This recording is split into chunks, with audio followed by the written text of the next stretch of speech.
Bismillahirrahmanirrahim. Assalamualaikum warahmatullahi wabarakatuh. Alhamdulillah, nahmaduhu wa nasta'inuhu wa nastaghfiruh wa na'udzu billahi min shururi anfusina wa sayyiati a'malina.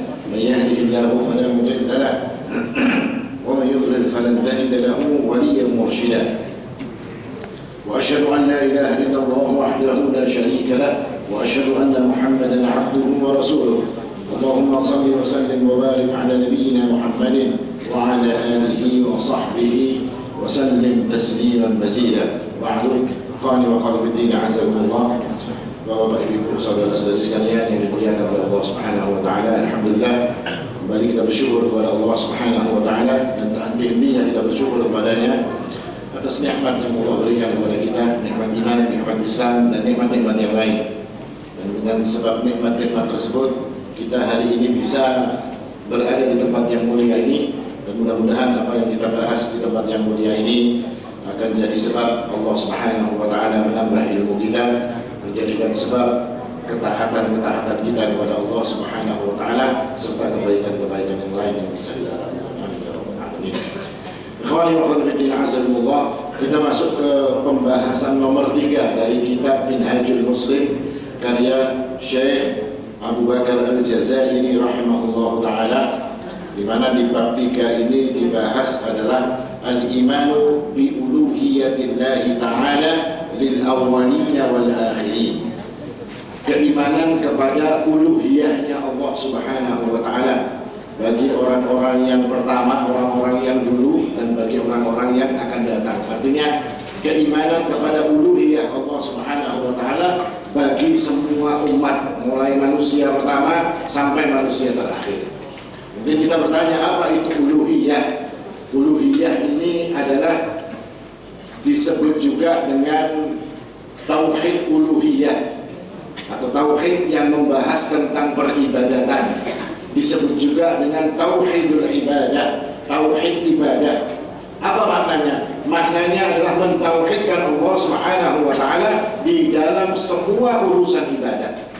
Baik itu dalam urusan doa, baik itu dalam urusan taqarrub kepada Allah dengan raja, khauf, dengan rasa takut, rasa berharap kepada Allah Subhanahu wa taala, berkurban, dan semua ibadah ditujukan hanya kepada Allah tanpa pernah ada menyekutukan Allah Subhanahu wa taala dengan satu apapun. Dan tauhid ibadah atau tauhid uluhiyah ini adalah tujuan manusia diciptakan oleh Allah Subhanahu wa taala. Artinya tujuan kita diciptakan oleh Allah untuk mentauhidkan Allah secara uluhiyah di dalam ibadah kita kepada Allah Subhanahu wa taala. Sebagaimana Allah mengatakan, "Wa ma khalaqtul jinna wal insa illa liya'budun." Dan tidaklah jin dan manusia aku ciptakan kecuali hanya untuk beribadah hanya kepada Allah Subhanahu wa taala. Dan tauhidul ibadah atau tauhid uluhiyah ini tercermin dalam satu kalimat. Kalimat apa itu? La ilaha illallah. Orang yang mengatakan kalimat la ilaha illallah berarti dia memasukkan dirinya ke dalam perjanjian dengan Allah Subhanahu wa taala untuk hanya beribadah kepada Allah Subhanahu wa taala dan tidak kepada yang lain. Adapun makna daripada la ilaha illallah atau terjemahan daripada la ilaha illallah ini kadang-kadang kita keliruan. Biasanya diterjemahkan memang tiada Tuhan selain Allah. Kita cek ya, benar tidak ada Tuhan selain Allah. Dan terus patung yang disembah itu, pohon yang disembah itu, orang yang menyembah Isa ibnu Maryam, bagaimana orang yang menyembah dengan Uzair, orang yang menyembah berhala-berhala. Berarti kan ada Tuhan selain Allah. Tapi makna la ilaha illallah bukan tiada Tuhan selain Allah. Tapi kata para ulama, makna la ilaha illallah adalah la ma'buda bihaqqin illallah. Tidak ada yang berhak untuk disembah kecuali hanya Allah Subhanahu wa taala. Artinya boleh saja silahkan mereka mau mengadakan Tuhan selain daripada Allah, tapi Tuhan mereka tidak punya hak untuk disembah. Mereka jadikan pohon misalnya dijadikan Tuhan oleh mereka, disembah oleh mereka pohon ini. Pohon itu tidak punya hak untuk disembah. Yang punya hak untuk disembah adalah Allah Subhanahu wa taala. Ini makna atau terjemahan daripada kalimat la ilaha illallah. Bukan hanya tiada Tuhan selain Allah, karena masih ada orang-orang yang menyembah Tuhan selain Allah. Tapi kalau kita katakan tidak ada yang berhak untuk disembah kecuali Allah Subhanahu wa Ta'ala, maka hanya Allah lah yang berhak untuk mendapatkan peribadatan dari manusia. Dan tauhid uluhiyah ini adalah perkara yang menjadi perselisihan antara Rasul dengan umatnya.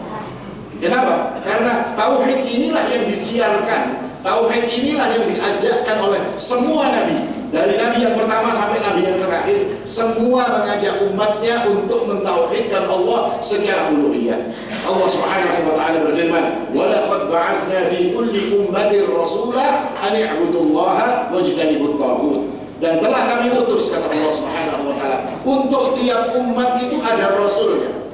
Apa yang dibawa oleh para rasul tersebut? An i'budullah, agar mereka selalu beribadah hanya kepada Allah Subhanahu wa Ta'ala, wajtanibut taghut, dan meninggalkan, menjauhi semua sesembahan selain daripada Allah. Dan ini yang menjadi titik tengkar, yang menjadi permasalahan antara Rasul SAW dengan orang-orang Quraisy pada saat itu. So kalau ditanya kepada mereka orang-orang Quraisy, siapa yang menciptakan bumi? Allah, kata mereka. Siapa yang menciptakan diri kalian? Allah, kata mereka. Siapa yang memberi rezeki kalian? Allah yang kasih rezeki. Tapi ketika mereka disuruh ibadah, menyembah hanya kepada Allah Subhanahu wa Ta'ala, ini yang mereka kemudian mundur. Ini yang menjadikan mereka kemudian tidak mau lagi untuk mendekat kepada Nabi. Apa kata mereka? Wa yaquluna a inna latariku alihatina li sya'irin majnun. Apakah kami diharuskan meninggalkan Tuhan-Tuhan kami, Lata, Uzza, Hubal, Manat, dan yang lain-lainnya, hanya untuk menuruti seorang penyair gila ini tadi yang menyuruh untuk menyembah satu Tuhan? Artinya ketika mereka diajak untuk berkata la ilaha illallah, mereka paham makna la ilaha illallah, maka mereka mengatakan, apa kami harus tinggalkan Tuhan-Tuhan kami yang banyak ini, yang dituruti cuma Muhammad SAW yang mereka tuduh sebagai seorang penyair yang gila. Tapi Nabi SAW, karena itu tugas tiap para Rasul, beliau ini tetap menyiarkan agama ini. Bahkan diriwayatkan, Nabi itu kalau dakwah mengajak manusia kepada la ilaha illallah, pamannya yang bernama Abu Lahab ini jalan di belakang Nabi SAW sambil bawa batu kecil-kecil. Jadi Nabi tiap jalan itu ditawakinya kayak pelontar jumroh. Terus Nabi SAW itu ditawakinya lawan si Abu Lahab ini, Abu Lahab, pamannya Rasul SAW. Setelah kemudian Nabi sampai di kerumunan manusia, sampai Nabi di pasar-pasar atau sampai di tempat-tempat yang banyak orangnya, lalu Nabi SAW pun mulai berdakwah, qulu la ilaha illallah tuflihu, katakan wahai umat la ilaha illallah, kalian akan beruntung, kata Nabi. Berdakwah Nabi SAW menjelaskan tentang la ilaha illallah kepada umat pada saat itu. Setelah Nabi SAW selesai berdakwah, Abu Lahab lah yang kemudian berdakwah juga. Tapi dakwahnya Abu Lahab ini lain. Intinya, saudara-saudara sekalian, tolong dimaafkanlah. Ini tadi yang bicara keponakan saya. Dasar lucu. Abu Lahab memang pamannya Rasul SAW. Ini tadi yang bicara itu adalah keponakan saya. Tapi mohon dimaafkan, sobat, keponakan saya ini ada sedikit gilanya. Jadi panggilannya meracau. Ini tantangan dakwah Nabi SAW. Setiap beliau berdakwah selalu diiringi oleh Abu Lahab, dan setiap beliau selesai menyampaikan risalah, setiap selesai menyampaikan ajaran tentang tauhid, selalu Abu Lahab mengatakan bahwasanya beliau ini gila, beliau ini tidak waras, macam-macam yang dikatakan. Beda lagi dengan Nadhr bin Harith. Nadhr bin Harith ini lebih lucu lagi. Kalau Nabi SAW mengumpulkan orang untuk didakwahi, diajari agama, di sebelah majelisnya Nabi SAW, Nadhr bin Harith juga mengadakan majelis, tapi majelisnya dangdutan. Jadi kalau di sini Nabi mengajarkan tentang agama, di sini Nadhr bin Harith memanggil penyanyi, memanggil penyair-penyair, disuruh joget-joget, disuruh berame-rame nyanyi-nyanyi. Supaya apa? Supaya manusia tidak mendekat kepada Nabi SAW. Nah ini perjuangannya Rasul SAW. Artinya tantangan beliau di dalam menyampaikan kalimat la ilaha illallah. Bahkan kalimat la ilaha illallah ini adalah kalimat yang menjadikan orang-orang Quraisy itu agak bingung, agak kaget, agak kagum dengan perkataan itu tadi. Mereka mengatakan, aja'alal alihata ilaha wahidah in hada la syai'un ujab. Apakah Muhammad ini menyuruh kami untuk menyembah atau menjadikan cuma satu Tuhan saja? Kita tinggalkan Tuhan-Tuhan yang banyak ini, cuma satu Tuhan saja yang kita ibadahi. In hada illa syai', in hada la syai'un ujab. Sungguh yang dikatakan oleh Muhammad ini adalah sesuatu yang ajaib, sesuatu yang aneh. Kok aneh orang mau diajak untuk menyembah satu Tuhan saja? Kan harusnya Tuhan yang banyak. Ujar Quraisy seperti itu. Quraisy ini Tuhan yang banyak, Tuhannya ini, Tuhannya ini. Soalnya Tuhannya orang-orang Quraisy mungkin kadang-kadang serba bisa ya. Jadi kalau Tuhannya yang menghidupkan ada sendiri, Tuhannya yang memberi rezeki ada sendiri, masing-masing ada bagian-bagiannya, ada komisi-komisinya kayak di DPR, ya kan? Komisi ini bahas ini, komisi ini kan. Seperti itulah Tuhan-Tuhan orang-orang Quraisy pada saat itu. Sampai mereka begitu bingungnya mereka dengan satu Tuhan, lalu mereka datang kepada Nabi SAW. Mereka berkata, ya Muhammad, ansib lana rabbak. Ente menyuruh kami menyembah yang satu Tuhan saja. Kayak apa sih modelnya Tuhan kamu? Ansib lana rabbak. Tolong sebutkan nasabnya Tuhanmu itu anak siapa? Tuhan kamu itu anak siapa? Dari mana asalnya? Terbuat dari apa? Kata orang-orang Quraisy. Bingung mereka ketika disuruh untuk menyembah hanya kepada Allah Subhanahu wa taala. Tolong sebutkan, tolong definisikan Tuhanmu itu seperti apa. Maka Allah Subhanahu wa taala menurunkan ayat Qul huwallahu ahad. Dia adalah Allah yang satu. Yang Allahus Samad, dia tempat meminta. Lam yalid wa lam yulad. Kalau kalian tanya anaknya siapa Tuhanmu, dia lam yalid wa lam yulad. Dia tidak beranak dan tidak diberanakkan. Kalau ditanyakan oleh mereka, terbuat dari apa Tuhanmu? Walam yakul lahu kufuwan ahad. Tidak ada sebanding dengan Allah Subhanahu wa taala. Ini yang dijelaskan oleh Nabi sallallahu alaihi wasallam berkaitan dengan tauhid uluhiyah. Artinya ajarkan Nabi dan bahkan seluruh nabi yang diutus oleh Allah Subhanahu wa taala untuk mengajak manusia kepada penyembahan peribadatan hanya kepada Allah Subhanahu wa taala. Nah, ketika kita sudah paham seperti ini, tentu kita harus tahu dalilnya, Pak. Biar kalau belum takuni misalnya, Pak, dalilnya wudhu kita apa? Langsung dia membacakan juga untuk bila salat difaksidu wujuhakum wa aydiyakum minal marafiq. Terus dia bacakan. Pak, dalilnya membaca istighfar setelah sholat apa Pak? Kalau Rasulullah SAW ini. Tapi kadang-kadang kita ini lupa. Kalau ditanya oleh orang, sampean mengatakan la ilaha illallah. Saya tanya sama itu. Iya. Dan pasti mengatakan la ilaha illallah. Yakin kan yang ini bahwasanya tiada yang patut disembah kecuali Allah Subhanahu wa taala. Dalilnya apa? Nah, kadang-kadang kita bingung menjawab dalilnya. Yes, pokoknya kayak itu, ya kan? Pokoknya kayak itu sudah. Kalau dari itu tidak ada Tuhan yang patut disembah kecuali Allah. Allah tidak punya sekutu. Lah ya dalilnya apa? Kan kayak itu. Karena kita ini diajarkan dalam kitab ini untuk mengetahui semua dalil yang berkaitan dengan akidah yang menjadi keyakinan kita. Maka Syekh Abu Bakar Al-Jazairi ini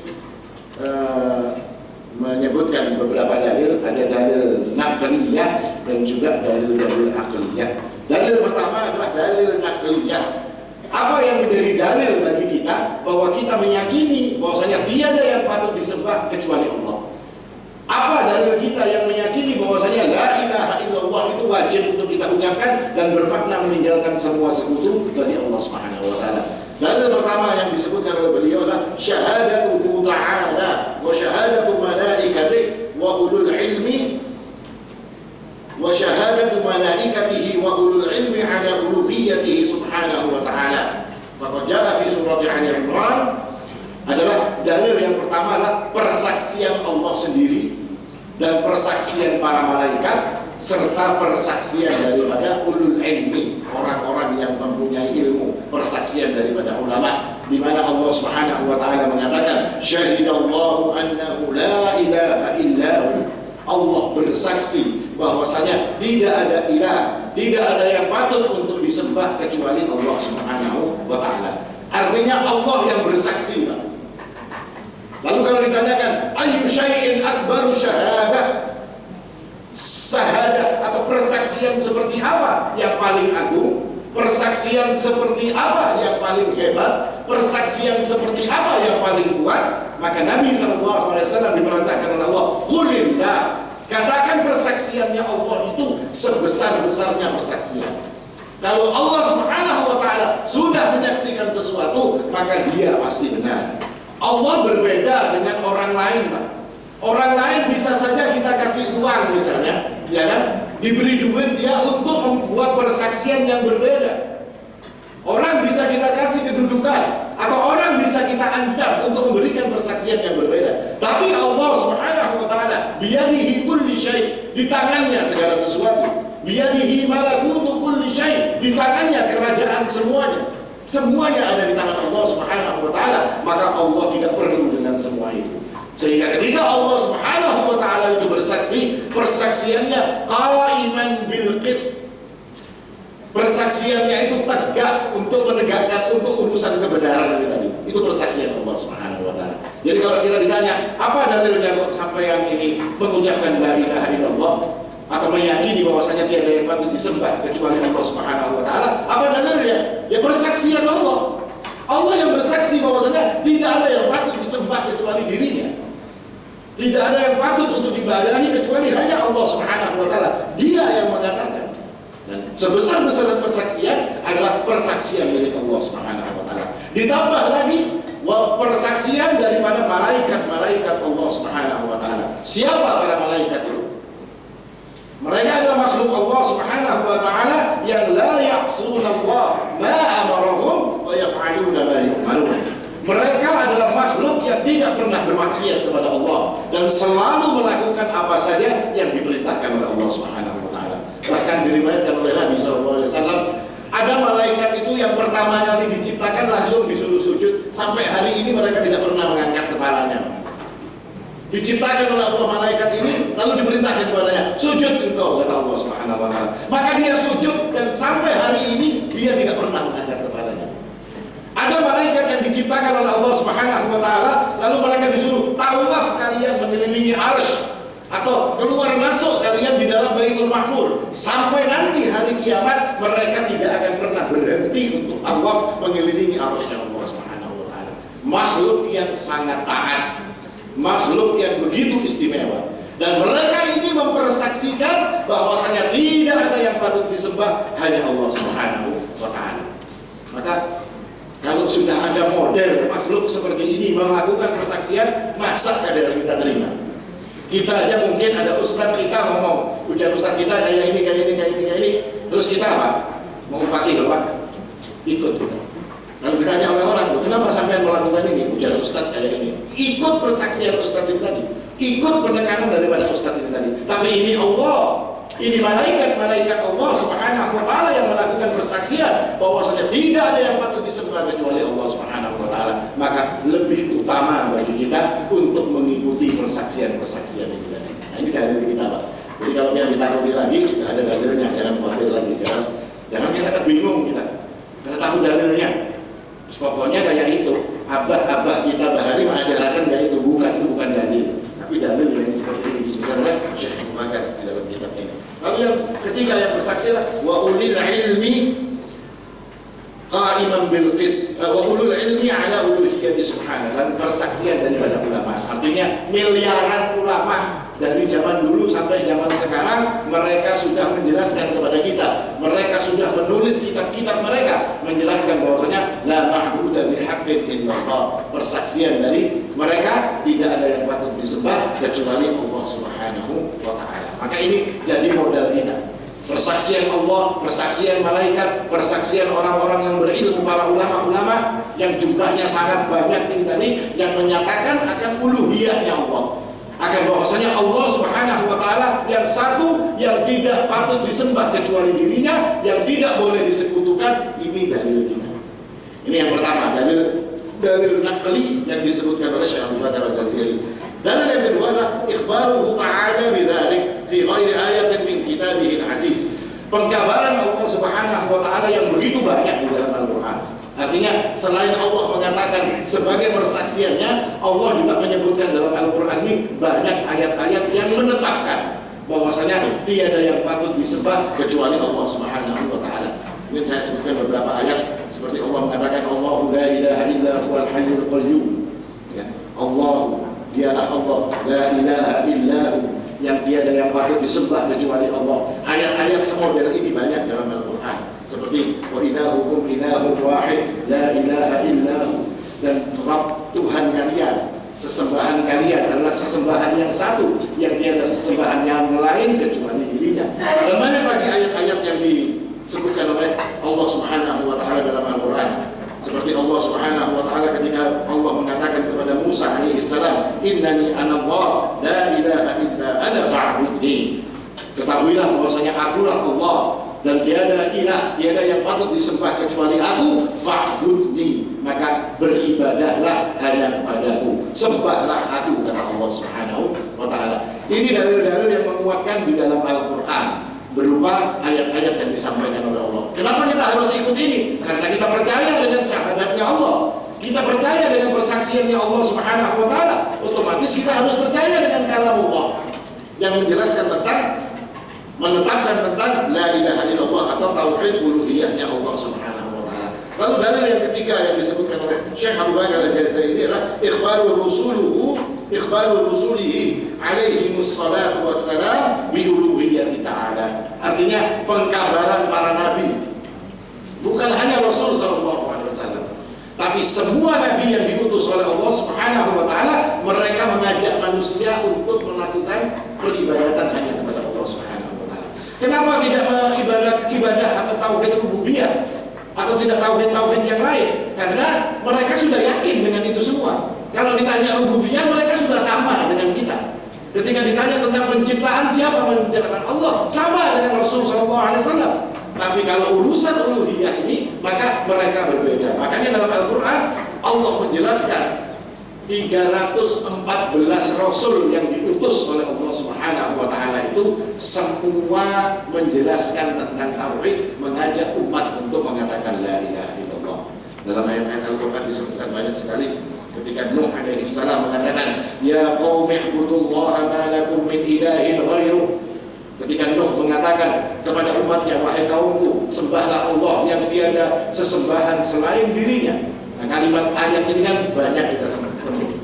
Waqala Saleh, nanti ada Saleh mengatakan, Syuaib mengatakan, semua perkataan mereka cuma satu. Wa'budullaha ma lakum min ilahin ghairuh. Sembahlah Allah yang tiada sesembahan kecuali hanya Allah Subhanahu wa taala. Semua nabi mengatakan seperti ini. Nah, ketika semua nabi mengatakan seperti ini juga jadi dalil bagi kita bahwasanya ajaran semua rasul itu untuk mentauhidkan Allah Subhanahu wa taala. Jadi kalau kita ditanya apa dalilnya uluhiyah, apa dalilnya kita kok disuruh la ilaha illallah, apa dalilnya Anda meyakini tiada yang patut disembah kecuali Allah? Dalil pertama persaksian Allah, persaksian para malaikat, persaksian para rasul, kabar-kabar dari para rasul, dan persaksian daripada umat yang banyak ini tadi yang menetapkan akan adanya la ilaha illallah. Ini dalil-dalil kita secara nakliyah, secara ungkapan dari Al-Quran dan juga As-Sunnah. Adapun dalil-dalil akliyah, dalil yang disebutkan secara akal oleh Syekh Abu Bakar Al-Jazairi ini juga ada beberapa, tapi secara ringkas bahwasanya apa yang menjadikan kita harus menyembah hanya kepada Allah Subhanahu wa taala, maka beliau mengatakan inna rububiyyatahu ta'ala thabitatun az-zabitatu duna jidal. Sesungguhnya penetapan bahwasanya secara rububiyah Allah itu antara orang-orang Quraisy dengan Nabi tidak ada perselisihan. Jadi Nabi tidak berselisih berkaitan dengan tauhid rububiyah. Maksudnya siapa yang menciptakan manusia, siapa yang memberi rezeki, siapa yang mengatur alam dan segala macam. Antara Nabi dengan orang-orang Quraisy tidak ada perselisihan. Dunal jidal, tanpa ada perselisihan di dalam masalah ini tadi. Semua sepakat bahwasanya hanya Allah lah yang menciptakan semua itu. Lalu ketika hanya Allah Subhanahu wa taala yang menciptakan seperti itu, kenapa tidak Dia yang disembah? Kenapa justru kalian menyembah kepada ciptaannya? Kalian akui Allah yang menciptakan alam semesta. Di dalam alam semesta itu ada pohon, Berarti pohon itu ciptaan Allah. Kenapa kok kalian sembah pohonnya? Kok tidak kalian sembah Allahnya? Bagaimana mungkin kalian menyembah kepada makhluk yang sesungguhnya makhluk yang disembah tidaklah lebih mulia daripada kita. Bahkan mungkin yang disembah itu ada di bawah kita. Karena kan kadang-kadang ada orang yang menyembah sapi, ya kan? Sapi disembah. Sapi itu asal apa? Kan dimakan, jangan disembah. Diciptakan oleh Allah untuk dimakan, sembelih makan. Ini disembah oleh mereka. Mereka sembah pohon. Pohon itu dijadikan Allah bukan untuk disembah. Pohon itu dijadikan Allah untuk dipotong lalu dibawa ke alat sana, disensor, dijadikan rumah. Itu pohon gunanya seperti ini. Atau jadikan kayak sibitannya jadikan kayu bakar. Nah, itu pohon gunanya untuk seperti itu. Tapi manusia keliru. Justru mereka menyembah makhluk yang diciptakan oleh Allah Subhanahu wa taala dan meninggalkan Allah Subhanahu wa taala sebagai pencipta daripada semua itu. Nah, ini salah satu dalil yang disebutkan oleh Abu Bakar Al-Jazairi rahimahullah ta'ala tentang dalil-dalil secara akal. Karena tidak masuk akal. Yang punya kuasa justru ditinggalkan. Justru yang diciptakannya, justru yang itu yang diagung-agungkan. Ini aneh. Orang-orang yang akalnya rusak kalau sampai melakukan yang seperti itu. Makhluknya disembah, penciptanya tidak disembah.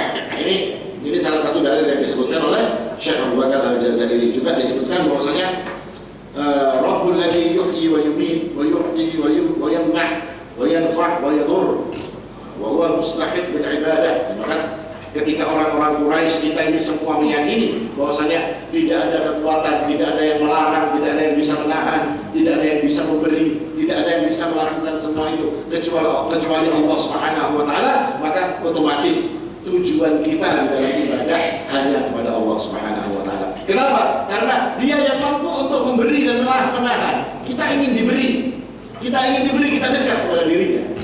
Kita memohon kepadanya agar tidak dihalangi dari segala sesuatu, maka kita mendekat kepada Allah Subhanahu wa taala. Dan dalil yang lain yang mungkin disebutkan di dalam kitab ini adalah berkaitan dengan sifat-sifat sempurna yang dimiliki oleh Allah Subhanahu wa taala. Seperti Dia qawiyan, qadiran, aliyan, kadiran, sami'an, basiran, dan semua sifat-sifat yang disebutkan oleh Allah di dalam Al-Qur'an, maka ini adalah hal yang akan menjadikan kita ini jadi alasan bagi kita, kata Syekh Al-Jazairi, untuk menjadikan Allah Subhanahu wa taala sebagai satu-satunya sesembahan yang kita sembah.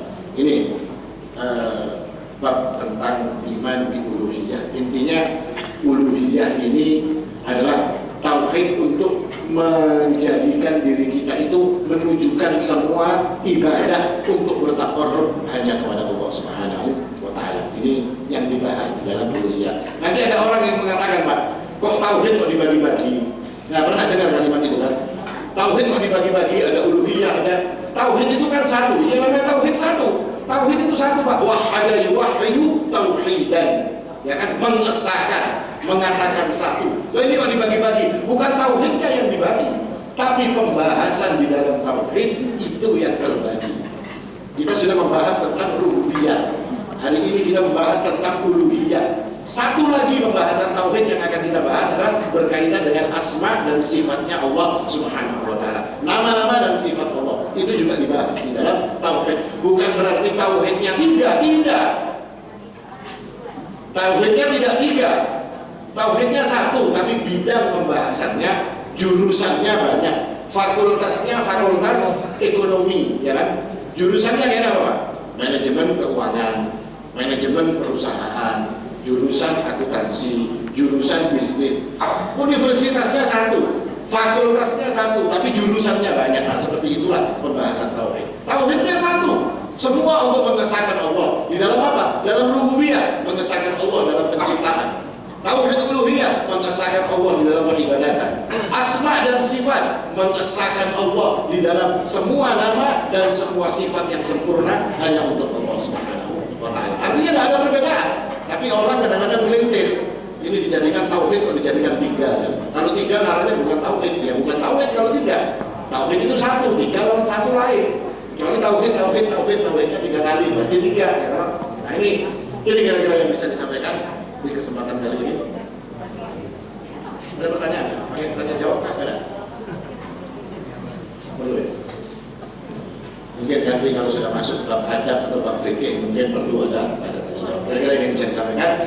Mudah-mudahan bermanfaat. Aku qouli hadza wal haqqu 'inda Allah subhanallahi wa bihamdihi asyhadu an la ilaha illa anta astaghfiruka wa atubu ilaik. Wassalamu alaikum warahmatullahi wabarakatuh.